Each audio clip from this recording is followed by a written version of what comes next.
Valappad Kothakulam എസ്.എൻ. Road residence അസോസിയേഷന്റെ 11ാം വാർഷികാഘോഷം 27-ാം തീയതി ഞായറാഴ്ച ആഘോഷിക്കുമെന്ന് ഭാരവാഹികൾ വാർത്താസമ്മേളനത്തിൽ അറിയിച്ചു. SNRA പ്രസിഡന്റ് ഗിരി തയ്യൽ അധ്യക്ഷത വഹിക്കുന്ന ചടങ്ങ് നാട്ടിക MLA CC മുകുന്ദൻ ഉദ്ഘാടനം ചെയ്യും. ചടങ്ങിൽ പഞ്ചായത്ത് പ്രസിഡന്റ് ഷിനിത ആഷിഖ് വിശിഷ്ടാതിഥിയാവും. വലപ്പാട് SHO MK രമേശ് മുഖ്യപ്രഭാഷണം നടത്തും. Block member CR Shine, ward member Anitha Thrideep Kumar എന്നിവർ സംസാരിക്കും. തുടർന്ന് SNRA കുടുംബാംഗങ്ങളുടെ വിവിധ കലാപരിപാടികളും തളിക്കുളം ഡാൻസ് ഗ്രൂപ്പും വലപ്പാട് മതംഗ ഡാൻസ് ഗ്രൂപ്പും അവതരിപ്പിക്കുന്ന നൃത്തപരിപാടിയും നടക്കും.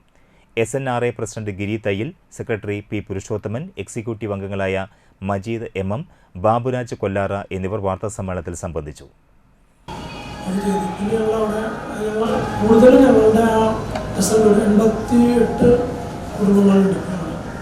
ഇതിൽ പാവപ്പെട്ടവരായിട്ട് നിർദ്ധരായിട്ടുള്ള അസുഖങ്ങൾ വന്നിട്ടുള്ള എല്ലാം ഉണ്ട്. അതിനുവേണ്ടി അവർക്ക് ഒരു സെപ്പറേറ്റ് ഒരു വിങ് തന്നെയുണ്ട്. സഹായനിധി എന്ന് പറഞ്ഞൊരു വിങ് തന്നെയുണ്ട്. ഞങ്ങൾ സഹായിക്കുന്നു.